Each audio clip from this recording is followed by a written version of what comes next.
semua, selamat malam. Ijul di sini siap menemani malam sunyi kalian. Pada episode ke-8 Ada Apa di Gunung, aku mau membacakan cerita yang dialami sendiri oleh Ayu ketika melakukan pendakian ke Gunung Piramid di Bondowoso. Sebelumnya, aku mau ngingetin kalau nama tokoh yang ada di cerita ini adalah nama samaran demi menjaga privasi para pelaku cerita. Oke, langsung saja kita masuk ke ceritanya. Waktu itu, aku dan teman-temanku berencana ingin mendaki Gunung Piramid. Tim kami berjumlah 16 orang. Namun berhubung yang lain masih ada kerjaan dan lokasi rumah kami masing-masing yang berjauhan, ada yang dari Probolinggo, ada yang dari Surabaya, dan juga ada yang dari Banyuwangi. Sehingga waktu keberangkatan kami menuju base camp sedikit molor. Ditambah lagi dengan kondisi hujan saat itu. Karena masih tunggu-tungguan, akhirnya teman-teman memutuskan buat nyuruh aku berangkat terlebih dahulu untuk melihat kondisi base camp dan juga untuk membooking tempat di base camp agar kami bisa istirahat terlebih dahulu. Singkat cerita, aku berangkat habis maghrib dari rumah. Berhubung yang lain bisanya kumpul jam 9 malam, aku memutuskan untuk berangkat terlebih dahulu.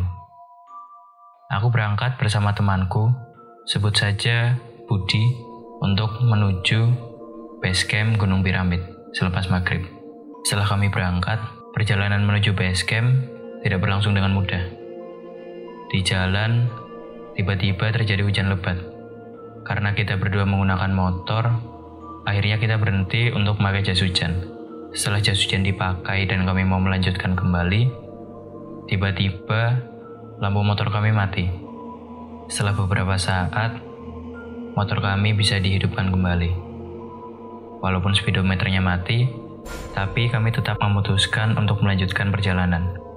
Karena kami belum tahu posisi base camp, di sepanjang jalan, kami selalu bertanya kepada penduduk sekitar, sampai pada desa terakhir menuju base camp. Lokasinya sudah sepi, jarang rumah, dan kanan kirinya masih hutan. Ditambah lagi dengan treknya yang menanjak. Kebetulan, pas itu udah jam 8 malam. Sehingga, udah gak ada orang lagi selain aku dan Mas Budi. Sebenarnya, aku ini orangnya penakut, karena aku bisa merasakan sesuatu yang di luar nalar. Tapi, karena aku kepo, akhirnya di sepanjang jalan, aku lihatlah suasana di kanan kiri. Saat aku sedang melihat ke kanan dan ke kiri, tiba-tiba di antara pepohonan, aku melihat ada bayangan putih yang menembus dan terbang melewati pohon demi pohon. Aku kaget, soalnya di sana nggak ada rumah. Juga udah malam, aku pikir pasti nggak ada orang selain aku sama Mas Budi. Bulu pedukku merinding. Setelah itu aku mutusin buat tunduk aja. Dan menyuruh Mas Budi untuk mempercepat laju motornya. Tapi, karena kondisi trek menanjak, jadi motor juga nggak bisa secepat itu. Pikiranku udah kemana-mana. Akhirnya, ketemu juga sama rumah. Meskipun masih nggak ada penerangan jalan, seenggaknya kalau misalnya ada apa-apa, aku bisa minta tolong ke sana. Kami lanjut jalan menuju base camp. Jalannya semakin sulit. Karena keadaan udah malam, licin, dan juga nggak ada penerangan. Motor kami tiba-tiba mati saat sedang berada di tengah tanjakan. Hampir mundur, untung bisa langsung ditahan sama Mas Budi. Kami berhenti sejenak untuk menghidupkan motor sekaligus bertanya kepada warga sekitar tentang lokasi base camp. Ternyata lokasi base camp ada di rumah terakhir kampung ini, tepatnya di rumah Pak RT. Karena jalannya masih menanjak, dan aku juga membawa tas carrier yang gak ringan, akhirnya aku memutuskan buat turun dan jalan kaki. Dan aku menyuruh Mas Budi buat melanjutkan perjalanan menggunakan motor. Tapi setelah aku pikir-pikir, jalan sendirian di tengah hutan malam-malam, ditambah lagi kondisi yang sangat gelap. ngeri juga ya. Akhirnya aku menyuruh Mas Budi buat jalan kaki dan aku yang bawa motor. Lalu, setelah aku bawa motor, aku nggak tahu kalau base camp udah kelewat.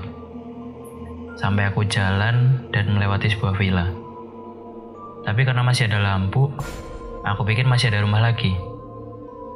Ternyata itu udah rumah terakhir. Sontak aku panik, dan aku langsung membelokkan motorku di tengah jalanan yang becek dan penuh lumpur. Ternyata base camp ada di rumah terakhir, di kiri jalan.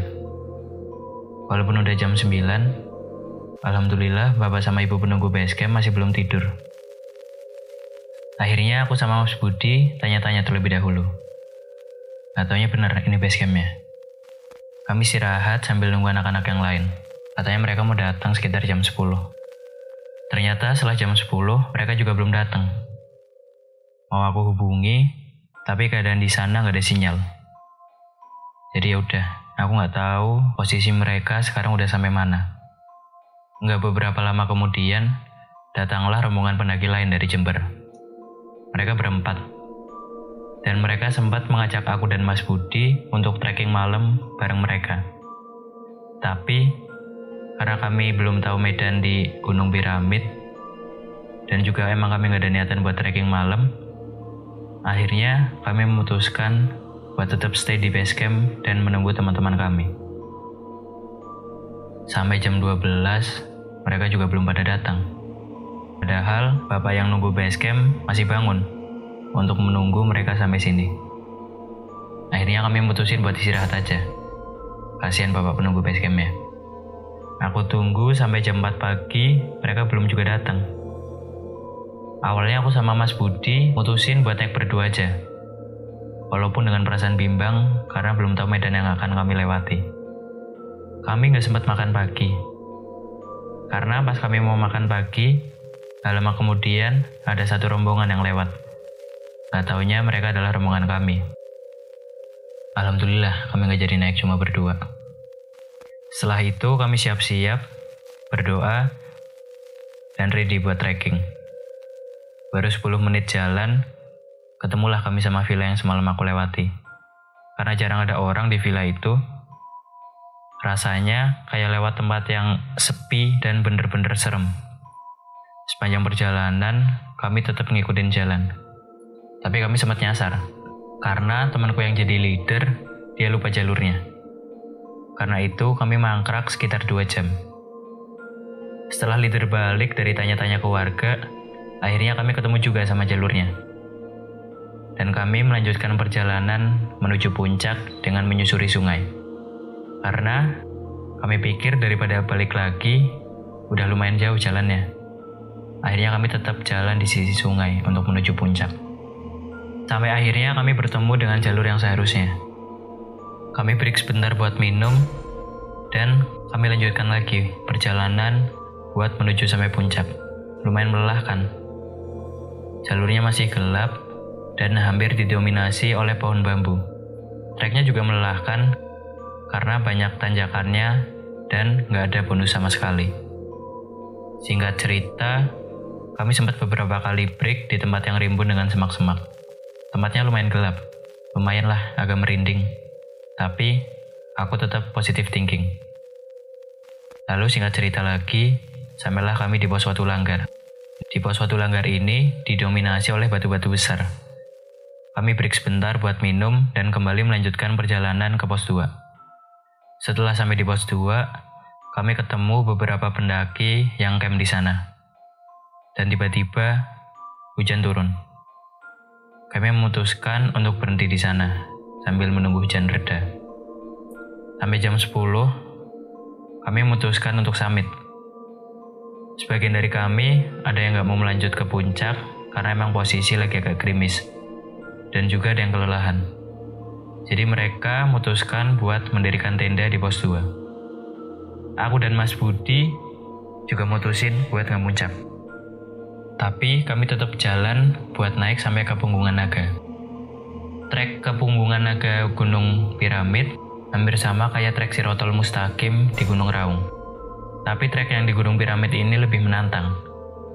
karena didominasi oleh batu licin dan terjal.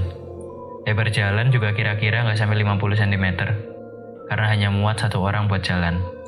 Dan kalau papasan, masing-masing harus mencari tempat yang aman.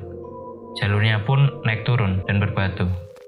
Setelah sampai di Bumbungan Naga dan ambil foto sekitar 5 menit, kami langsung turun ke pos 2 menyusul anak-anak lain yang stay di tenda di pos 2. Di sana, kami makan karena emang dari awal pendakian kami cuma makan sepotong roti.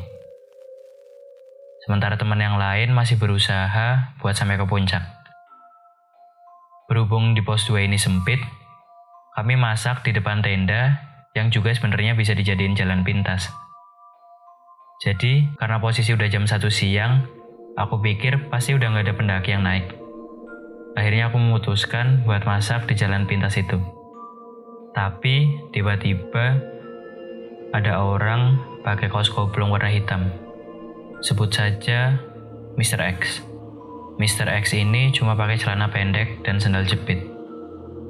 Ditambah lagi, dia mendaki di tengah hujan, basah-basahan, dan tidak memakai mantel.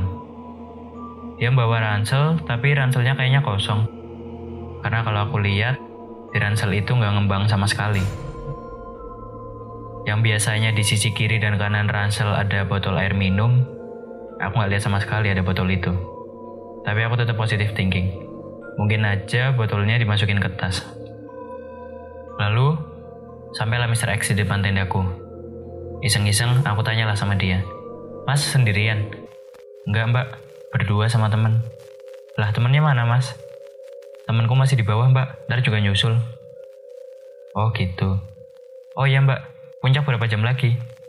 2 atau 3 jaman lah mas. Ini juga trek lagi hujan, licin, kabut lagi. Jarak pandangnya paling sekitar 2 meter. Oh gitu, yaudah aku lanjut dulu ya mbak. Makasih. Oke mas, hati-hati. Setelah percakapan itu, aku makan dan tetap menunggu teman-temanku yang dari puncak buat turun. Posisi udah sekitar jam 2 sore. Mereka masih belum turun. Padahal awalnya mereka mau turun sebelum jam 3. Lalu gak beberapa lama muncullah rombongan lain yang turun. 2 dari rombongan kami yang berasal dari Surabaya memutuskan buat turun terlebih dahulu, karena ada kerjaan mendadak katanya. Mereka akhirnya turun bersama rombongan yang baru turun dari puncak. Teman-teman di tenda ada juga yang mau ngajakin turun duluan. Tapi pas sudah mau turun, tiba-tiba hujan deras. Akhirnya mereka mager dan menunda untuk turun. Karena posisiku yang udah basah kuyup, teman-temanku menyuruhku untuk turun duluan. Akhirnya aku turun terlebih dahulu bersama Mas Budi. Saat itu masih hujan, treknya licin, dan sangat curam. Jadi perjalananku untuk pulang akan lebih susah. Di sepanjang perjalanan pulang, aku cuma berdua sama Mas Budi. Aku berharap teman-temanku yang lain bisa nyusulin kami. Atau paling enggak kami bisa ketemu sama rombongan lain yang terlebih dahulu turun. Tapi ternyata selama perjalanan kami nggak ketemu sama siapa-siapa. Akhirnya kami turun berdua terus sampai kami tiba di pos Watu Langgar. Di sana keadaannya udah beda banget. Treknya dipenuhi batu besar dan kondisinya gelap karena didominasi oleh pohon bambu. Ditambah lagi cuaca yang masih hujan. Tiba-tiba di sana aku mendengar ada suara orang tertawa. Aku pikir itu suara dari rombongan yang tadi. Lalu aku tanya ke Mas Budi, Mas, itu suara orang-orang yang tadi ya? Mana? Gak ada. Lah itu ada suara orang ketawa mas. Ada suara orang ngobrol juga. Kayaknya ada di depan pos Watu Langgar deh. Tapi lebih ke ketawa sih. Lah mana ada? Lah beneran mas. Aku dengar itu suara orang ketawa dari pos Watu Langgar. Ya udah, coba aja nanti lihat. Dan setelah kami sampai di pos Watu Langgar, keadaannya nihil. Gak ada orang sama sekali. Lalu pada saat itu suasananya hening. Cuma ada kami berdua tanpa ada obrolan satupun. Kami sama-sama udah pos dengan trek yang licin dan berusaha sebisa kami membaca doa di dalam hati. Kami melanjutkan perjalanan menembus hujan di tengah trek yang licin dan curam. Sesekali, ada trek yang tidak ada pegangannya di kanan dan kiri. Jadi, kami cuma mengandalkan pegangan tongkat kayu yang udah dibawa dari atas, atau akar-akar yang berada di sisi kiri dan kanan. Sempat juga beberapa kali aku jatuh dan merosot. Gak jauh dari pos Watulanggar, tiba-tiba aku mendengar suara cewek. Suaranya kayak orang lagi nggodain. Mbak, mbak, mbak. Akhirnya aku lihat ke kiri dan kanan, tapi gak ada orang. Aku masih positive thinking. Mungkin aku lagi capek. Baru sekitar 10 menit jalan, kami sampai ke trek yang agak rimbun dengan semak-semak. Tiba-tiba kecium bau bunga yang semriwing, seperti ketiup angin. Habis itu aku noleh ke belakang. Dan tiba-tiba... Ya, itu adalah cerita dari Mbak Ayu saat mendaki Gunung Piramid. Buat kalian yang masih penasaran sama kelanjutan ceritanya, jangan lupa buat nonton part 2-nya besok. Oke, cukup sekian episode ke-8. Buat kalian yang mendengarkan di YouTube, jangan lupa buat like, komen, dan subscribe channel ini. Dan buat kalian yang dengerin di Spotify, jangan lupa buat follow akun Spotify kami. Sekian Ada Apa di Gunung episode ke-8. Terima kasih dan semangat malam.